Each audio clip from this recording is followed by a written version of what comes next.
أعوذ بالله من الشيطان الرجيم بسم الله الرحمن الرحيم كنتم خير أمة أخرجت للناس تأمرون بالمعروف وتنهون عن المنكر وتؤمنون بالله صدق الله العظيم وقال النبي صلى الله عليه وسلم عن ابن مسعود رضي الله تعالى عنه قال رجل يا رسول الله أن وآخذ بما عملنا في الجاهلية قال من أحسن في الإسلام لم يؤاخذ بما عمل في الجاهلية ومن أساء في الإسلام أخذ بالأول والآخر صدق الله العظيم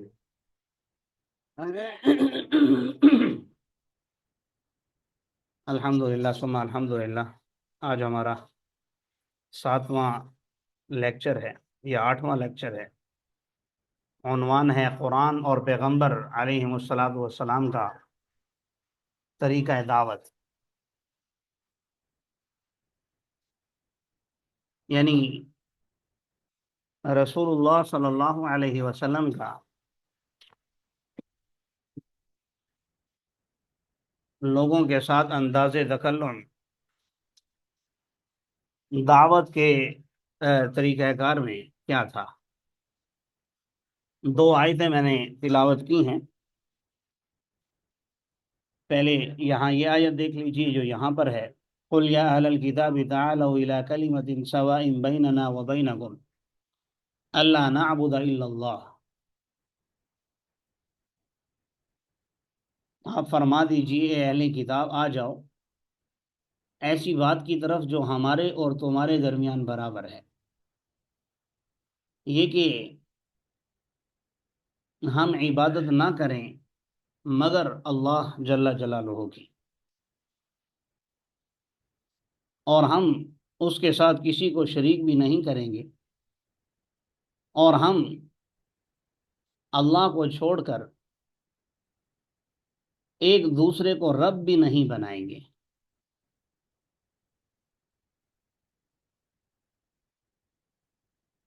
فَإِن تَوَلَّوْا فَقُولُوا اشْهَدُوا بِأَنَّا مُسْلِمُونَ، اگر وہ روگردانی کریں، یعنی آپ کا پیغام سننے کے باوجود آپ کی دعوت کو تسلیم نہ کریں تو تم پھر ان سے کہہ دو، تم گواہ رہو کہ ہم فرما بردار ہیں، بِأَنَّا مُسْلِمُونَ، ہم فرما بردار ہیں، یعنی ہم اللہ جل جلالہ پر ایمان رکھتے ہیں۔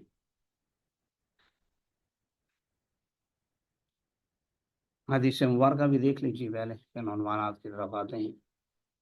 عبداللہ بن مسعود رضی اللہ تعالیٰ عنہ سے روایت ہے کہ ایک شخص نے عرض کیا یا رسول اللہ، ہمارا مواخذہ ہمارے اعمال پر ہوگا جو ہم نے زمانہ جاہلیت میں کیے تھے، یعنی زمانہ جاہلیت میں کیے جانے والے برے اعمال، کیا ان پر بھی ہماری پکڑ ہوگی؟ تو آپ نے فرمایا جس نے حالت اسلام میں نیکی کی اس پر مواخذہ نہیں کیا جائے گا، جو اس نے جاہلیت میں کیا اور جس نے حالت اسلام میں برائی کی تو اس کے اگلے اور پچھلے اعمال پر مواخذہ ہوگا۔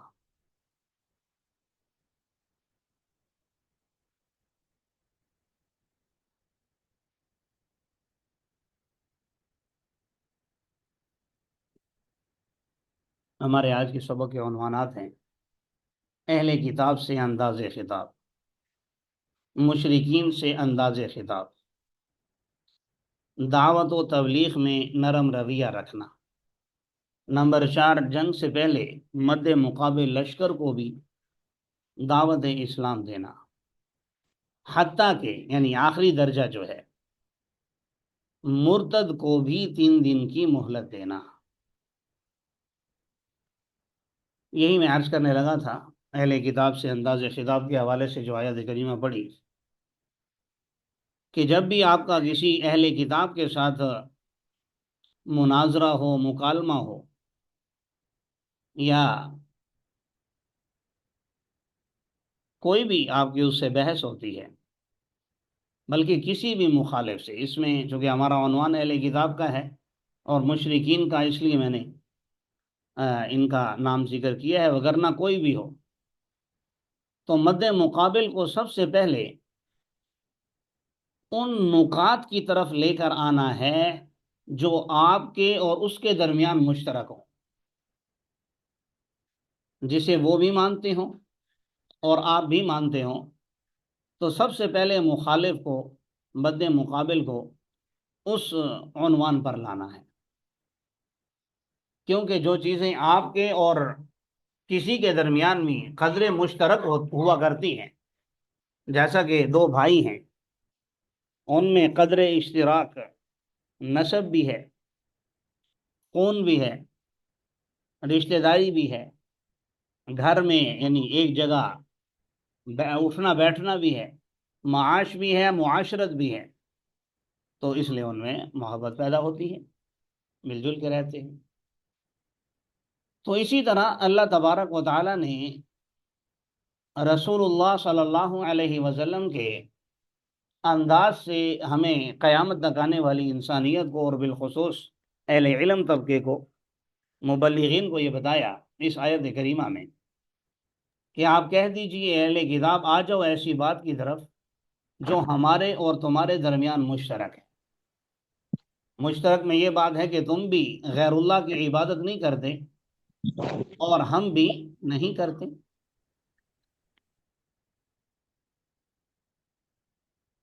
آپ بھی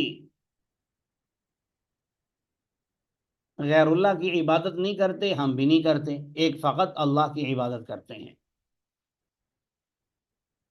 تمہارا قبلہ اور ہمارا قبلہ بھی ایک ہے، یعنی بالخصوص جب رسول اللہ صلی اللہ علیہ وسلم مکہ سے مدینہ کی طرف ہجرت کر کے تشریف لے گئے تو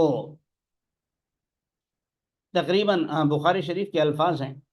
16 یا 17 مہینے بیت اللہ کے بجائے بیت المقدس کی طرف رخ کر کے نماز پڑھتے رہے، 16 یا 17 مہینے۔ اور مقصد کیا تھا؟ تألیف قلب، لوگوں کے بالخصوص اہل کتاب کے دل کو نرم کرنا،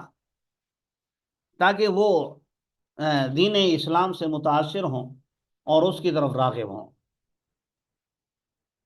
ظاہر ہے جب ان کو پتہ چلے گا کہ ہمارا رب بھی ایک ہے اور ہمارے معاملات بھی ایک ہیں، اور اب قبلہ بھی ایک ہے، تو ہمیں ایمان لانا چاہیے اور ان کے قریب ہونا چاہیے، یا وہ ہمارے قریب ہونے کے لیے اللہ نے ان کو حکم دیا ہے کہ وہ اپنا قبلہ چھوڑ کر ہماری طرف رخ کریں، تو ہمیں بھی ان کا کچھ نہ کچھ ساتھ دینا، یعنی تالیف قلب کے لیے۔ پھر 16-17 مہینے بعد لیکن رسول اللہ صلی اللہ علیہ وسلم کی خواہش تھی کہ بھئی بیت اللہ کی طرف مجھے رخ کرنا چاہیے، تو اللہ تبارک و تعالیٰ نے پھر اس کے مطابق آیات نازل کی۔ قَدْ نَرَىٰ تَقَلُّبَ وَجْهِكَ فِي السَّمَاءِ، دوسرے پارے میں پھر اس کی تفصیلات ہیں۔ بہرحال تو سب سے پہلے اللہ نعبد الا اللہ، کہ ہم اللہ کے سوا کسی کی عبادت نہیں کرتے۔ اسی طرح ولا نشرک بہ شیئا، تم بھی شرک نہیں کرتے، ہم بھی شرک نہیں کرتے۔ ولا يتخذ بعضنا بعضا اربابا من دون اللہ، تم بھی ایک دوسرے کو اللہ کے مقابلے میں رب نہیں بناتے، ہم بھی نہیں بناتے، یا نہیں بنائیں گے، ہم بھی نہیں بنائیں گے، تم بھی نہ بناؤ۔ تو ان قدر اشتراک میں ان کو بتا دو کہ ہم ان چیزوں میں مشترک ہیں۔ اب ان چیزوں کا تقاضا یہ ہے کہ بِأَنَّا مسلمون، تم بھی اللہ کے اطاعت گزار بن جاؤ اور ہم بھی اطاعت گزار بن جائیں۔ اگر تم اطاعت گزار نہیں بنتے تو پھر اس بات کے گواہ ہو جاؤ کہ ہم تو بہرحال اللہ کے اطاعت گزار ہیں، ہم اس پر ایمان لاتے ہیں۔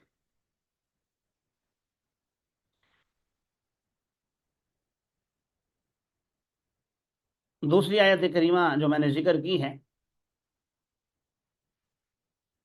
کنتم خیر امۃ اخرجت للناس تأمرون بالمعروف وتنہون عن المنکر وتؤمنون باللہ، اس میں بھی اللہ تبارک و تعالیٰ نے سب سے پہلے تو ایمان والوں کا ذکر کیا ہے کہ تم بہترین امت ہو، اور یہ بہترین امت ہونے کا تمہیں ٹائٹل اس لیے ملا کیونکہ تم لوگوں کو تأمرون بالمعروف، نیکی کا حکم دیتے ہو، برائی سے روکتے ہو، وتؤمنون باللہ، اور اللہ پر ایمان لاتے ہو۔ پھر آگے اہل کتاب کا ذکر ہے، وَلَوْ آمَنَ أَهْلُ الْكِتَابِ لَكَانَ خَيْرًا لَّهُمْ، کہ اگر اہل کتاب بھی ایمان لے کر آ جاتے تو یہ ان کے لیے زیادہ بہتر ہوتا۔ اور پھر ان کی دل جوئی کے لیے، اور ظاہر ہے اللہ تو حقائق کو بیان فرماتا ہے، فرمایا منہم المؤمنون واکثرهم الفاسقون، ان میں سے بھی بعض لوگ ہیں ایمان والے۔ ایسا نہیں ہے کہ سارے یہود و نصارہ وہ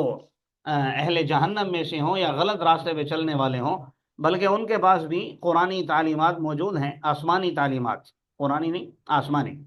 آسمانی تعلیمات ان کے پاس بھی موجود ہیں، تو ان میں سے بھی بہت سے ایمان والے ہیں، لیکن ہاں اکثریت ان میں سے فسق و فجور کا راستہ اختیار کرنے والی ہے، غلط راستے پہ چلنے والی ہے۔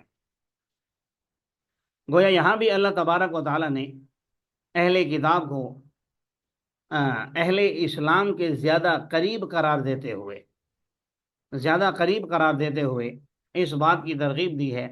کہ چونکہ ان کے پاس اللہ جل جلالہ کی تعلیمات موجود ہیں اور فرامین موجود ہیں، جس کی روشنی میں اگر یہ چاہیں تو راہ راست پر بآسانی آ سکتے ہیں۔ بتانے کا مقصد یہ ہے، چونکہ ہمارا عنوان تھا قرآن پاک اہل کتاب سے انداز خطاب، رسول اللہ صلی اللہ علیہ وسلم کا بالخصوص، پھر اس میں ظاہر ہے سب سے پہلے ہم قرآن پاک کو ذکر کریں گے، اور احادیث نبویہ میں بھی یہ جو میں نے ابھی آیت کریمہ ذکر کی ہے، رسول اللہ صلی اللہ علیہ وسلم نے جب ہرقل بادشاہ کو خط لکھا، اہل روم کے بادشاہ کو، تو اس میں آپ نے یہی آیت کریمہ ذکر کی، قل یا اہل الکتاب تعالوا الی کلمۃ سواء بیننا وبینکم الا نعبد الا اللہ۔ مقصد یہ تھا کہ اسے خطاب ہی انہی الفاظ سے کیا، کیوں؟ تاکہ وہ دین اسلام کی طرف راغب ہوں۔ اور روایات میں آتا ہے اس نے آپ کے ایلچی کا بڑا احترام بھی کیا، اور آپ کے خط کو بھی بڑے احترام سے رکھا، اور خود بھی وہ ایمان لانا چاہتا تھا، لیکن ارکان سلطنت کی وجہ سے، ارباب سلطنت کے روگردانی کرنے کی وجہ سے، نہ ماننے کی وجہ سے، بہرحال وہ ایمان سے رکا رہا اور اس نے ایمان قبول نہیں کیا۔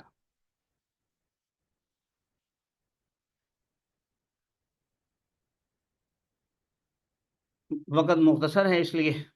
دو آیات ذکر کر رہا ہوں۔ مشرکین سے انداز خطاب۔ اچھا، قرآن پاک میں جہاں اللہ تبارک و تعالیٰ نے اہل کتاب میں، اور بالخصوص پھر اہل کتاب میں سے عیسائی، حضرت عیسیٰ علیہ السلام کے ماننے والے، ان کے بارے میں کچھ زیادہ نرم رویہ اختیار کیا، کہ وہ لوگ اسلام کے لیے نرم دل بھی ہیں، اور اسلام کی طرف آنے کی ان کے اندر جذبات بھی زیادہ ہیں۔ وہیں اللہ تبارک و تعالیٰ نے یہودیوں کے بارے میں تھوڑا سا ہے تو یہ بھی اہل کتاب، لیکن کچھ سخت رویہ اختیار کیا، لیکن مشرکین کے بارے میں کچھ زیادہ سخت انداز اختیار کیا، کیونکہ اللہ تبارک و تعالیٰ شراکت کو بالکل بھی پسند نہیں کرتا۔ آپ جانتے ہیں اللہ تعالیٰ نے قرآن میں واضح طور پر اعلان کیا ہے، ان اللہ لا یغفر ان یشرک بہ ویغفر ما دون ذلک لمن یشاء ومن یشرک باللہ فقد افتری اثما عظیما، کہ یقیناً اللہ تعالیٰ شرک کے علاوہ باقی تمام گناہوں کو معاف فرما دے گا۔ نبی کریم صلی اللہ علیہ وسلم نے بھی جب یہ آیات نازل ہوئیں کہ ظلم سے بچو، تو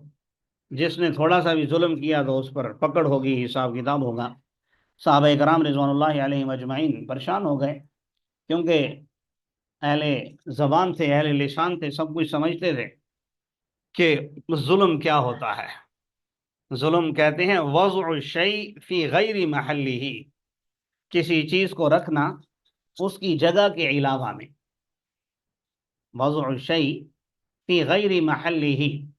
مثال کے طور پر میں ایک دنیاوی چیزوں سے مثال دیتا ہوں، یعنی ایک چیز کا ایک کام نہیں ہے، آپ نے دیکھا ہے اگر کوئی شخص بائک پر بہت زیادہ سامان اس نے لادا ہوا ہے، حد سے زیادہ، تو کہتے ہیں بھائی کیا آپ نے اس پر ظلم کیا ہو، یا کوئی بہت بھاری بھرکم آدمی بیٹھا ہو تو کہتے ہیں بھائی کیوں ظلم کر رہے ہو اس پر،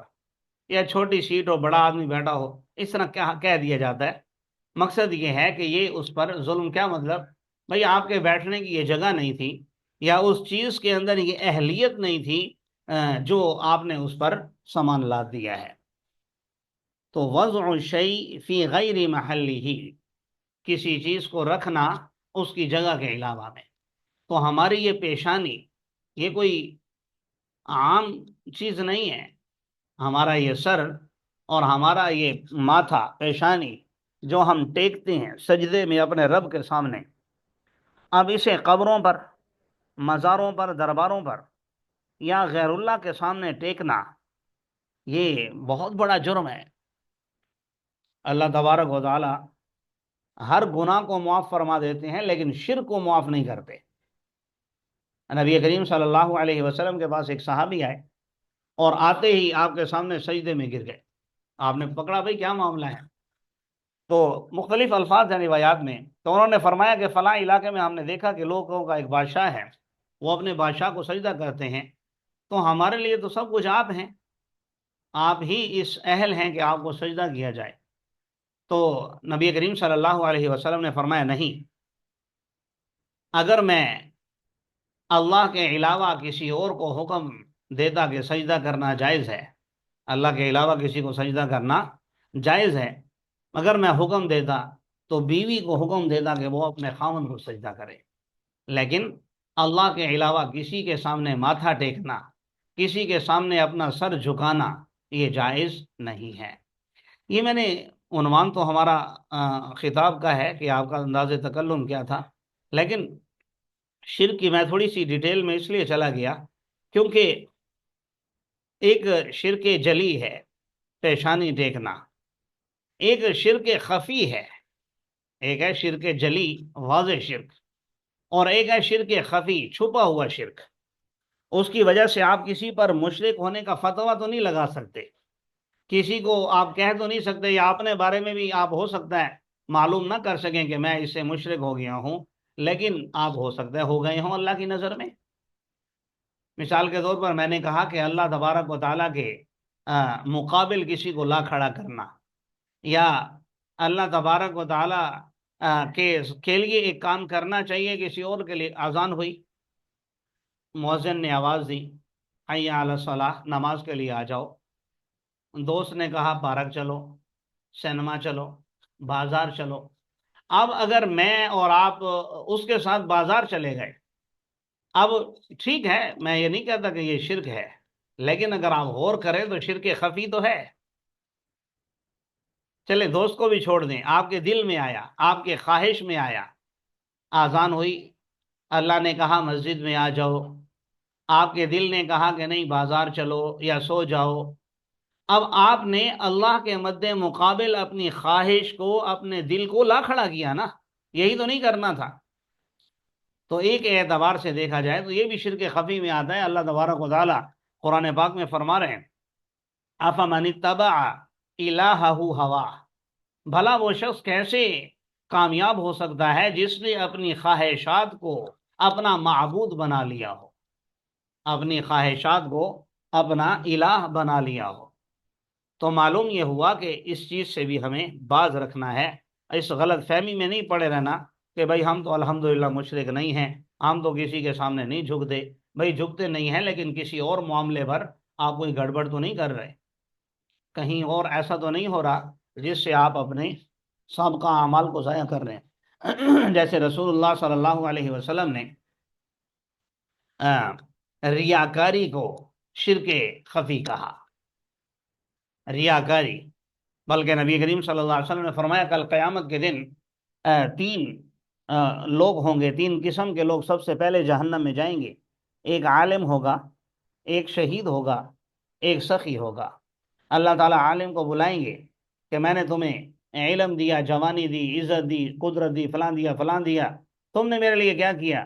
وہ کہے گا اے اللہ میں نے پوری زندگی علم حاصل کیا، دین سیکھا اور لوگوں کو دین سکھاتا رہا، اللہ تعالیٰ فرمائیں گے کذبتا، تم نے جھوٹ کہا، تم نے یہ علم اس لیے حاصل کیا تھا تاکہ لوگ تمہیں علماء عالم کہیں، مولانا کہیں، علامہ فہمہ کہیں، لوگ تمہارے آگے پیچھے پھریں، تمہاری جوتیاں اٹھائیں۔ یہ میں اپنے الفاظ میں کہہ رہا ہوں، اللہ تعالیٰ تو بس اتنا کہیں گے کذبتا، تم نے لوگوں کے دکھلاوے کے لیے ایسا کیا تھا، اور وہ جو تمہارا مقصد تھا وہ تمہیں دنیا میں حاصل ہو چکا، لہذا اسے اٹھا کر جہنم میں ڈال دیا جائے گا۔ سخی کو بلائیں گے، ہاں بھائی میں نے تمہیں مال و دولت دیا، جوانی دی، سب کچھ دیا، تم نے کیا کیا؟ وہ کہے گا اے اللہ جتنا مال آپ نے دیا میں نے غربا پر، آپ کے بندوں پر میں لوٹاتا رہا، سارا مال آپ کے راستے میں خرچ کیا۔ اللہ تعالیٰ فرمائیں گے کذبتا، تم نے جھوٹ کہا، تم نے یہ مال اس لیے خرچ کیا تھا تاکہ لوگ تمہیں سخی کہیں، لہذا اسے بھی اٹھا کر جہنم میں ڈال دیا۔ پھر شہید کو لایا جائے گا، ہاں بھائی میں نے آپ کو عزت دی، جوانی دی، قدرت دی، طاقت دی، آپ نے کیا کیا؟ وہ کہے گا اے اللہ ایک جان تھی وہ بھی آپ کے راستے میں دے دی۔ اللہ کہیں گے کذبتا، تم نے جھوٹ کہا، تم نے یہ اس لیے کیا تھا تاکہ لوگ تمہاری تعریف کریں، تمہیں بہادر کہیں، وہ دنیا میں تمہیں کہا جا چکا، لہذا اسے بھی اٹھا کر جہنم میں ڈال دیا جائے گا۔ تو معزز طلبہ کرام، میری بات کرنے کا مقصد یہ ہے کہ ریا کاری یہ بھی شرک میں آتی ہے، اس سے بھی ہمیں بچنے کا اہتمام کرنا چاہیے۔ رسول اللہ صلی اللہ علیہ وسلم نے اس چیز کا حکم دیا ہے۔ بہرحال میں اپنے موضوع کی طرف آتا ہوں، مشرکین سے انداز خطاب۔ تو میں نے ایک آیت کریمہ تلاوت کی، ان اللہ لا یغفر ان یشرک بہ ویغفر ما دون ذلک لمن یشاء، کہ اللہ تبارک و تعالیٰ کے علاوہ کسی کے سامنے نہیں جھکنا۔ دوسری مقام پر فرمایا قل اغیر اللہ یتخذ ولیا فاطر السماوات والارض وهو يطعم ولا يطعم قل انی امرت ان اکون اول من اسلم ولا تکونن من المشرکین۔ آپ کہہ دیجئے کیا اللہ کے علاوہ میں کسی اور کو اپنا دوست مان لوں، اپنا آقا مان لوں، حالانکہ اللہ ہی آسمان اور زمین کا پیدا کرنے والا ہے، وہ سب کو کھلاتا ہے، اسے کوئی نہیں کھلاتا۔ آپ کہہ دیجئے مجھے تو حکم دیا گیا ہے اس بات کا کہ میں سب سے پہلا مسلمان بن جاؤں اور مشرکوں میں سے نہ ہوں۔ حضرت ابراہیم علیہ السلام کے بارے میں بھی ہر ایک کا دعویٰ تھا، یہودی کہتے تھے کہ وہ ہمارے ہیں، نصرانی کہتے تھے کہ ہمارے ہیں۔ مشرکین کے لیے چونکہ وہ بیت اللہ کے مجاور تھے، اور حضرت ابراہیم اور اسماعیل علیہ السلام بیت اللہ کے تعمیر کرنے والے، تو اس لیے وہ لوگ کہتے تھے کہ وہ ہمارے ہیں۔ تو اللہ تعالیٰ نے کیا فرمایا، ما کان ابراہیم یہودیا ولا نصرانیا ولکن کان حنیفا مسلما، کہ بھئی وہ یہودی اور نصرانی نہیں تھے، وما کان من المشرکین، اور مشرک بھی نہیں تھے، بلکہ وہ تو سیدھے سادے مسلمان تھے۔ تو ان تمام انداز خطاب سے ہمیں یہ معلوم ہوتا ہے کہ ہمیں دعوت و تبلیغ میں آگے جیسا کہ عنوان ہے نرم رویہ رکھنا، ہمیں نرم رویہ رکھنا ہے۔ مشرکین سے بھی بات کرنی ہے، اگر اہل کتاب سے بھی بات کرنی ہے تو رسول اللہ صلی اللہ علیہ وسلم کا اسوہ حسنہ ہمیں یہ ملتا ہے کہ ہم نے وہاں نرم رویہ اختیار کرنا ہے، اور اس انداز میں گفتگو کرنی ہے کہ وہ ہماری وجہ سے کم از کم اگر بدگمان نہ ہو، ہماری وجہ سے وہ اور زیادہ دین کی طرف راغب ہونے کے بجائے اور زیادہ بدگمانی اس میں پیدا نہ ہو۔ جیسا کہ آپ نے دنیا کے سب سے بڑے کافر فرعون، جو انا ربکم الاعلی کا دعوے دار تھا، اس کی طرف جب حضرت موسیٰ اور ہارون علیہ السلام کو بھیجا تو ان سے بھی یہ کہا کہ آپ نے وہاں بات نرم لہجے میں کرنی ہے۔ اتنا بڑا کافر ہے، اللہ کو تو وہ مانتا ہی نہیں ہے، انا ربکم الاعلی کا دعوے دار ہے، لیکن اللہ تعالیٰ فرما رہے ہیں کہ آپ نے نرم انداز اختیار کرنا ہے۔ معلوم یہ ہوا کہ ہم نے بھی اپنی دعوت و تبلیغ میں وہی ہمیں اسوہ حسنہ اختیار کرنا ہوگا جو رسول اللہ صلی اللہ علیہ وسلم کا ہے۔ حتیٰ کہ جب کسی سے جنگ ہوتی، جنگ میں بھی آپ نے جو طریقہ کار بتلایا کہ سامنے والے کو اپنے آپشن دینے ہیں۔ سب سے پہلے تو اسلام کے، حضرت علی رضی اللہ تعالیٰ عنہ کو ایک موقع پر جب بھیجا تو آپ نے فرمایا کہ کیا کرو گے؟ آپ نے فرمایا کہ میں ان کے ساتھ لڑتا رہوں گا جب تک کہ وہ میری طرح نہ ہو جائے۔ تو آپ صلی اللہ علیہ وسلم نے ارشاد فرمایا، یعنی مسلمان نہ ہو جائیں، تو آپ نے فرمایا کسی کا تمہارے ہاتھ پر ایمان قبول کر لینا یہ تمہارے لیے سرخ اونٹوں سے بہتر ہے، یعنی قتل کرنے سے بھی بہتر یہ ہے کہ تم نے ان کے ایمان لانے کی فکر کرنی ہے، یہ دیکھنا ہے کہ وہ ان کو دین سمجھ میں آ جائے۔ اس لیے جنگ سے پہلے آپ نے سامنے والے کو یہ آپشن دینا ہے، نبی کریم صلی اللہ علیہ وسلم نے تعلیم دی کہ بھائی اسلام قبول کر لو، اگر سمجھ میں نہیں آتا تو پھر ہمارے ماتحتی اختیار کر لو، یعنی جزیہ دے دو، ٹیکس دو ہمیں، اگر اس پر بھی تیار نہ ہو تو پھر ان سے جنگ کا اعلان کر دو۔ اور یہی وجہ ہے کہ اگر خدا نخواستہ کوئی مسلمان مرتد ہو جائے، دین اسلام کو چھوڑ دے، تو فقہ حنفی میں یہ مسئلہ لکھا ہے، ظاہر ہے فقہ حنفی کا مطلب وہی مسائل جو قرآن و حدیث سے ماخوذ ہیں، کہ عرس کو 3 دن کی مہلت دی جائے گی۔ عورت کے حوالے سے تو امام ابو حنیفہ رحمۃ اللہ علیہ کا نقطہ نظر یہ ہے کہ اسے تا حیات جیل میں ڈال دیا جائے گا، کیونکہ وہ